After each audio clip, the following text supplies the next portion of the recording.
What is up, football fans? It is that time of the week again. It is Blitz Brothers with Ace and Maverick, presented by the USFL Network. I am Ace. As always, you can find me on Instagram and on Twitter at PocketAces_USFL, joined by my younger brother, Maverick. Mav, where can we find you? You can find me on Twitter at PodInMyTake1 and wherever you find the USFL Network. So, Mav, what do you think of game one? You know, Gamblers Maverick or Gamblers Panthers? Well, it felt like Gamblers versus Maverick because it was not good. They were beating us up. That first half was something to forget for sure. It was rough to watch. Not a lot of offense from the Panthers, but we turned it around that second half, which gave me some hope for week 2. Yeah, I think it's funny that we knew how bad the Panthers were playing and we were listening on Sirius XM. We weren't even watching. We could just tell, like, from what we heard, it was very apparent that we were being outplayed. Oh, it sounded terrible. But we know your Panthers lost, but how did your fantasy team do?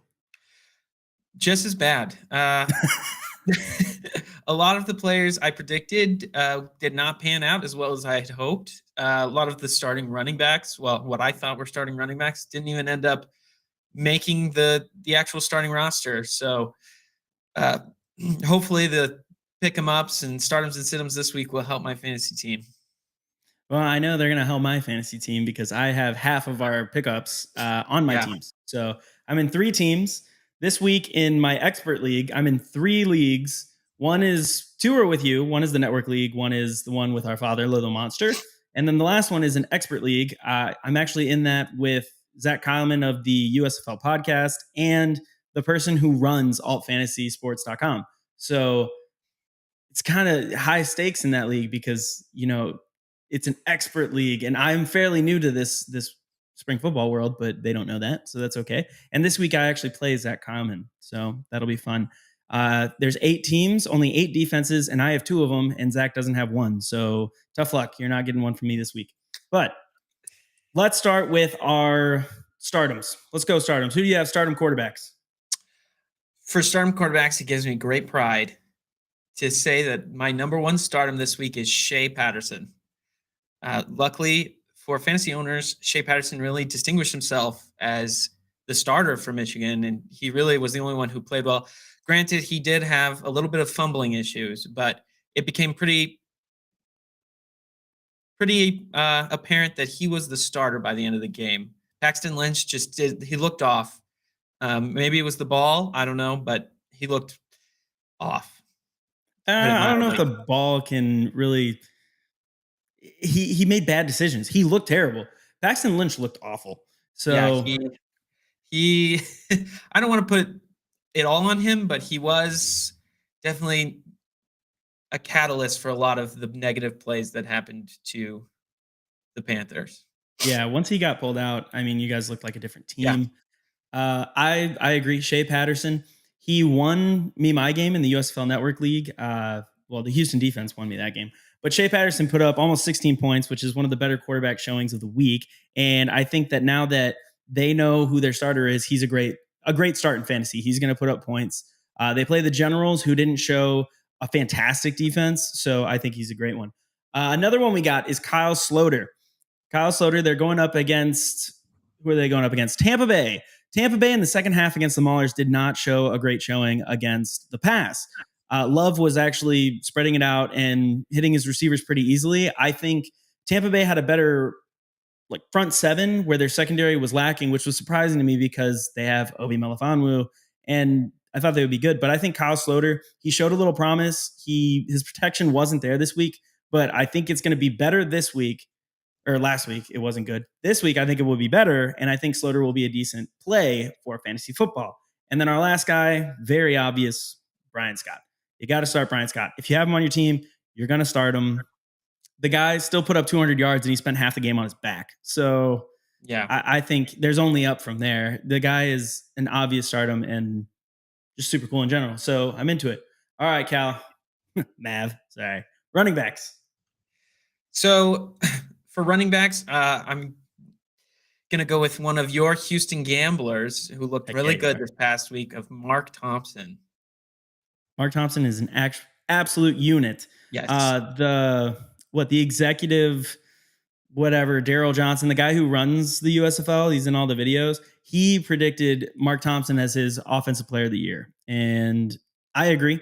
Mark Thompson looked unstoppable. It was taking multiple people to take him down. He was hitting holes, and the Gamblers had what I think was the best offensive line in week one. Thorson looked terrible. That's why the offense was bad, but the run game was there. And I think that Thompson is the best running back start this week. Oh, absolutely. He was fourth in rushing yards with 71. I want to say 71. 71 rushing yards. And so I don't think that the Stallions are going to put up. I thought the Panthers defense really turned around in the second half, and Thompson still looked good. He was still running. So yeah. I think the Stallions have a tough matchup against Thompson. Well, the next Stardom, you put this guy, and I don't know if I just wasn't paying attention, but Trey Williams. So I'm going to let you talk about him. So, yeah, for New Jersey, Trey Williams, I don't even know if he is their starting feature back. He did have less rushing attempts than his counterpart, but he put up way more fantasy points than the starter. I think he got me 16 points because of if you have him in a PPR, he got, I believe, 5 catches, which is complete game changer. So I really like Trey Williams. I like him as he can run, he can catch. He really is the full package. Oh, I gotcha. And I mean, you can't really go wrong in the Generals backfield, even including quarterback as far as rushing. And we'll talk about his counterpart a little bit later. But then our third stardom for running back is Jordan Ellis. So the Breakers offense did not have a great showing, but in the second half, their run offense actually took off. And both TJ Logan and Jordan Ellis had a great second half. TJ Logan had a touchdown. I think Jordan Ellis may have had their first touchdown. I can't remember off the top of my head. I believe he did. Yes. And Jordan Ellis looked like the more complete back. TJ Logan, he's going to be kind of your Trey Williams type, get a couple passes out of the backfield. So if you have a PPR, TJ Logan may scrape him out, but I think Jordan Ellis looked better all around and was their number one back. They were using TJ Logan, but they used Jordan Ellis more. He had more touches. More touches equals more fantasy points. All right. Then wide receiver. So we'll save the best for last because we have a video of him. But how about I talk about my guy, you talk about your guy? Absolutely.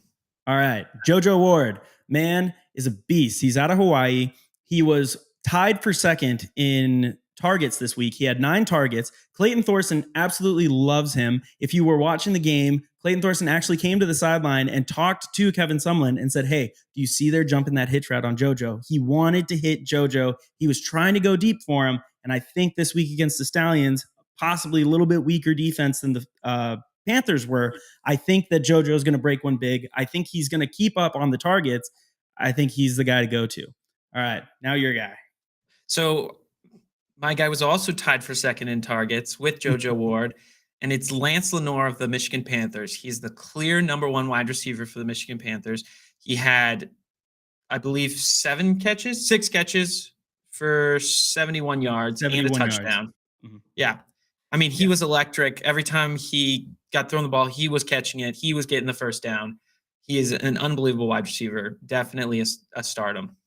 They also used him in the run game. I think he had 7 rush yards as well. It was on an end around, I think. They really love Lance Lenoir. He's the guy they want to go to. He was very apparently the guy that Shay Patterson wanted to go to. And top it off, Jeff Baday's hurt. So Lance Lenoir, his stock goes up even more with Jeff Baday being hurt. But even before he got hurt, Lenoir was the guy Shay was throwing to. All right. But now we have your guy that you picked and actually downloaded videos of him and patched together, which we will play. But I'm going to let you talk about him first. So this is the Stars' number 1 wide receiver. Became very apparent from the beginning of the game. He was Brian Scott's favorite target. Absolutely. I think he had 7 catches on 9 targets. So he also tied for second in targets with 74 yards, which makes him the number 2 receiver or number 4 receiver. And I put together some clips of him courtesy of the USFL.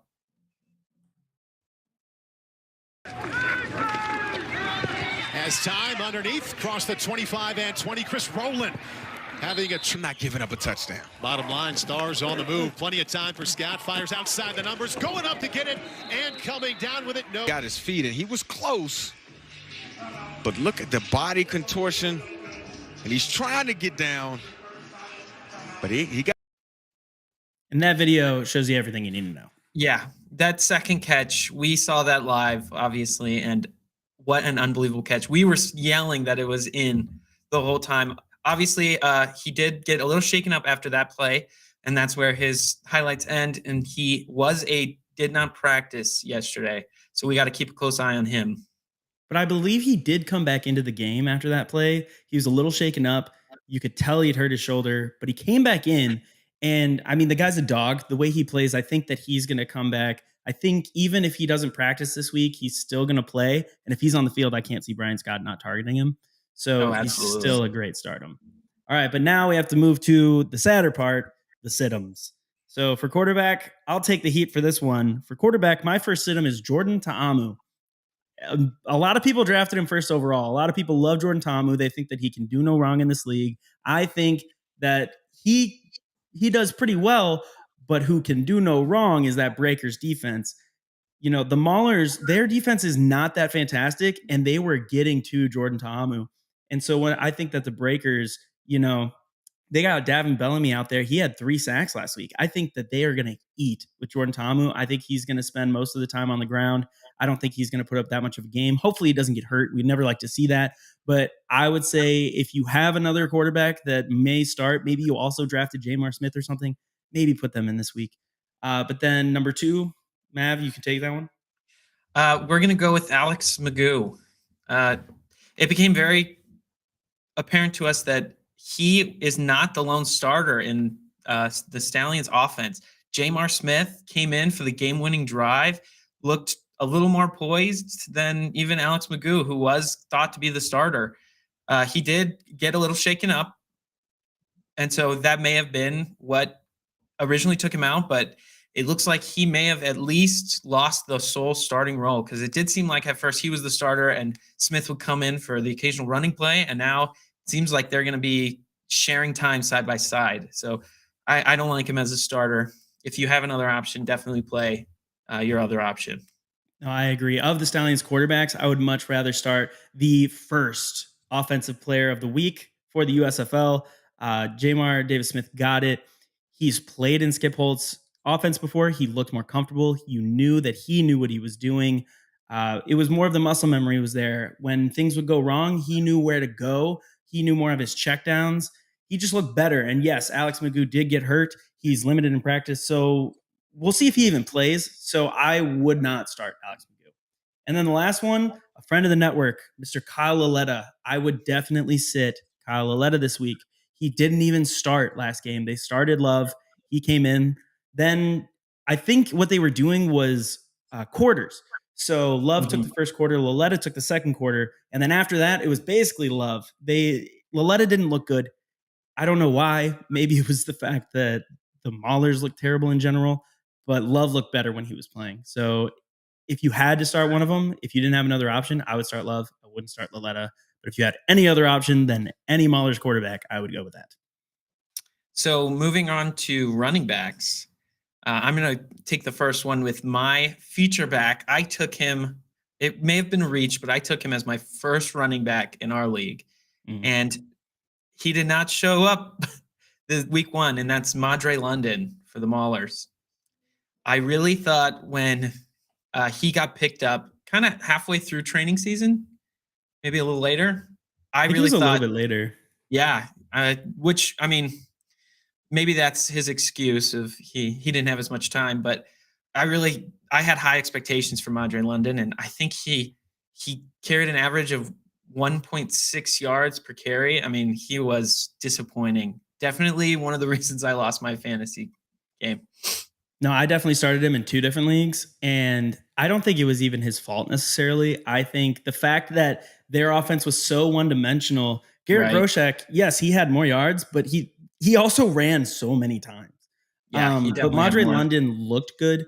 He was still breaking tackles, even though it was in the backfield and he couldn't get out of the backfield, but he still looked good. He is the reigning MVP of the EFL. I think that if you give him a couple more weeks, maybe you hang on to him on your bench, but I wouldn't start him this week. Yeah. And then I'll take the next one because he's on my top 10 list and I'm a little upset about it. Tony Brooks James out of Oregon playing for the Stallions. He did not get a lot of touches. They have good backs out there in the Stallions, and he just was not one of the feature backs. So I wouldn't start him. If you have multiple flex positions and not deep waivers, then maybe.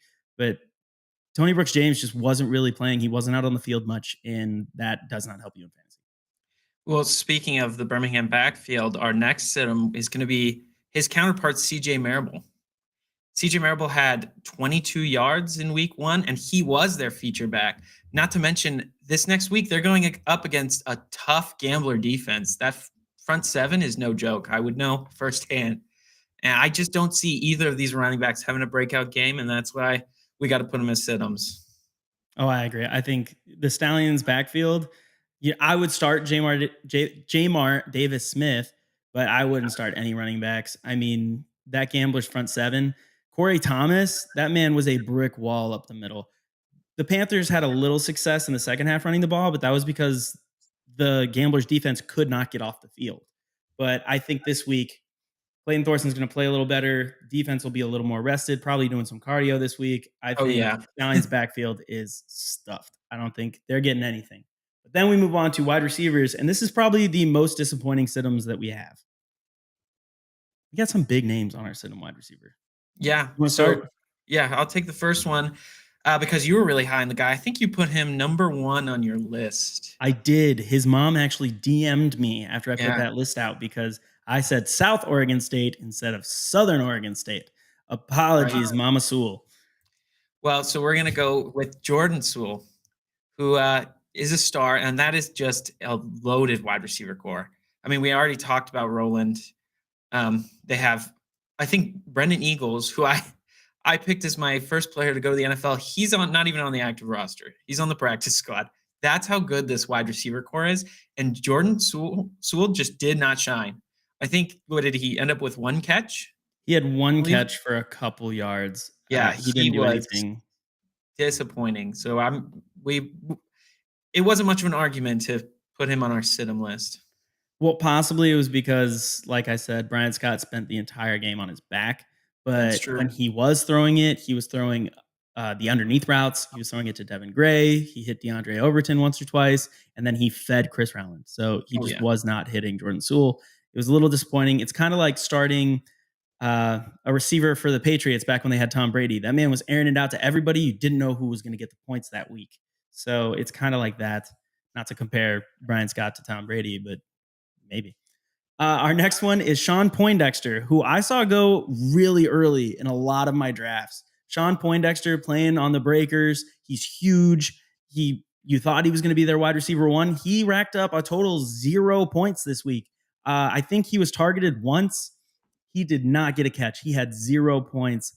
Maybe he'll pick it up this week. I don't know. It wasn't promising. It didn't look good. Kyle Sloader did not look high on Sean Poindexter.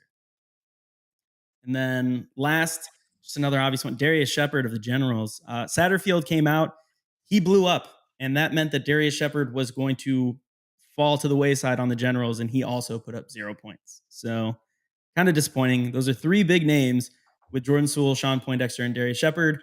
3 big names, 3 terrible games. So I wouldn't start any of them. But now we'll move on to pickups. Mav, who you got to pick up? I'm very excited that I feel like we've gotten to talk about a bunch of Panthers today. Even though it was a disappointing game, we did have some exciting players. And I'm going to go with someone who came out of nowhere. I didn't really even have him on my list, and that's Cameron Scarlett, the running back for the Michigan Panthers. He was our feature back with 15 rushing attempts. He was 6th in rushing yards overall and had 65 yards. And on top of that, he was returning kickoffs. So there's also that threat of possibly scoring a touchdown on a kickoff. And there were some big kick returns in week 1. Yeah, and he's a dark horse. He wasn't one of the 2 running backs that they drafted. They took him in the supplemental, and some people were, excited to get him, but he definitely wasn't as exciting as the first 2. Reggie Corbin, think he hurt his knee. He Yeah. wasn't active, and it doesn't look like he's going to be active again this week. So Cameron Scarlett, he's a great pickup, and here's his video. Now on second down, Patterson rolling. Patterson finds. It's not his video. I lied. No, that's Joe Walker. Well, speaking of Joe Walker, we can move on to our next pick him up. Also a Michigan Panther, Joe Walker. And I guarantee you he didn't make anyone's list. No one except me was paying attention because I am a Michigan Panther fan. But this guy, he's 7th in receiving yards right now. And I think in this league, wide receivers are key because we already talked about 2 very highly rated wide receivers that scored you 0 points in week 1. Joe Walker went 5 for 51 and had 23 yards on punt returns. He also returned a punt for a touchdown, which unfortunately got called back. Yes, for it an did. illegal block in the back. So now we have some of his clips courtesy of the USFL. Now on second down, Patterson rolling. Patterson finds his man and Joe Walker. And Joe Walker steps up, scrambling away, has some speed to his game, and finds a man on the outside. 1:05 remaining in the game. Patterson looking to the right side. Pass is caught. That's Joe. It's a wobbly kick. Walker gets underneath of it, and Joe Walker around the left side. Joe Walker has some speed. Joe Walker cuts it back. And Walker. Oh. Yeah, he was electric. He was definitely giving me headaches when I was listening to that game. That punt came at a very opportune time when I don't think we had scored a point yet, and I really feel like he was the spark that really ignited the fire that started the Panthers' offense. Yeah, so I'd agree. Obviously, I think his production is pretty. It's going to rely a lot on dependent on whether or not Bidet plays. So, but I still like him as a pick him up. I'm going to be starting him this week. I agree. I think Jeff Bidet is still hurt, and I think that Joe Walker, I don't think he had a single target until Bidet came out, and then he suddenly was easily the number 2 target. Obviously, Lance Lenoir took most of them, but everything else that didn't go to Lenoir was going to the man Joe Walker. So he's a great pickup this week. So we'll move on to my pickups. My first pickup is Darius Victor of the New Jersey Generals. So we talked about Trey Williams. Darius Victor was not highly touted. People weren't really talking about him. That dude is fire. He's so fun to watch. You can tell he absolutely loves being out there. And he ran possibly the hardest I saw other than Mark Thompson, because Mark Thompson's a horse. But Darius Victor, he was taking a majority of the snaps. He got out there. He was running straight downhill. He's going to get you points. Trey Williams, also in that backfield, we had him at a stardom. He's going to get the catches. Darius Victor is going to get the downhill running points. So I think you should pick him up.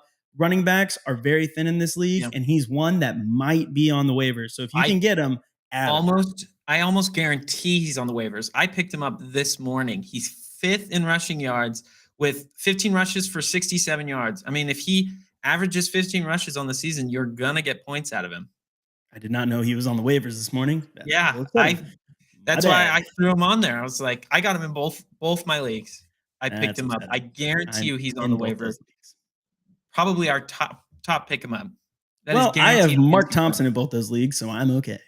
Well, I'm not worried about your teams. Yes. Maybe. But then our last pickup of the week, this guy, he was the number 1 receiver in targets, and he's not even a receiver. He's a tight end. Cheyenne O'Grady. I don't know if he was paying Jordan Ta'amu or what he was doing. That man was feeding him. He was feeding him like he was a hungry baby, and it was insane. And I went and I got his highlights, and here they are. Offense early in the game. This is the first series, and they were targeting him. Watch that beautiful little delay route from the tight end position right across the middle of the field. They got him a good completion here. They're going to fake the screen out to the left. Then O'Grady is able to just find his way up the seam. Did a great job making that catch. Then on the outside, on a good run around the edge. Man, his last one was even a block. The guy can do it, and he can pass. Cheyenne O'Grady is a great pickup. He had 11 targets this week. Number 1 over all wide receivers, and he's a tight end. They use him in incredibly creative ways. You saw it in that video. They have good wide receivers, and so they're using the receivers to pull coverage and open up O'Grady, and then he runs through people. He is my number one pickup this week. I think he is such a good pickup. Nobody was really drafting tight ends. I think he's the guy to go to. So that's what I got. Yeah, I have to Mav. apologize because I think I had him 5th on my tight end ranking, and he is by far and away number one. Number So, one. yeah. Good thing I drafted Siebert. I still have high hopes for him, though. The Yeah, Maulers he in got some general, targets. are tough, but Yeah. I think And then Siebert will become a big part of that. Really quickly, just want to talk about you can probably still pick up Jamar Davis-Smith and DeAndre Johnson in your league. If you're having quarterback issues, say you drafted Paxton Lynch and you thought that was the move, you can still get these guys. Those guys are still on the waivers. Those are going to be our complimentary pick-em-ups. Oh, Just as a 100%. little tip. DeAndre Johnson, he's not going to light it up in the passing game, but he was the number one rusher this week. That's right. Not even a running back. He was a quarterback, and he was number one. And then he might even get some passing yards. So there's nothing but upside with him. And I think it's obvious that he's going to be sharing time with Luis Perez. They are both playing. Jamar Davis-Smith, I think he's going to be the main starter this week, and not a lot of people picked him up. So I would agree with that. there you go. So that is the first episode of Blitz Brothers after week 1, after games have actually been played. We've seen what happened. We told you who we were wrong about. So go ahead. Let us know how you did week 1 in fantasy. Post it in the comments. DM us. Do whatever you want. It's a free world. Let's go. All right. Thanks, guys. We'll see you next week.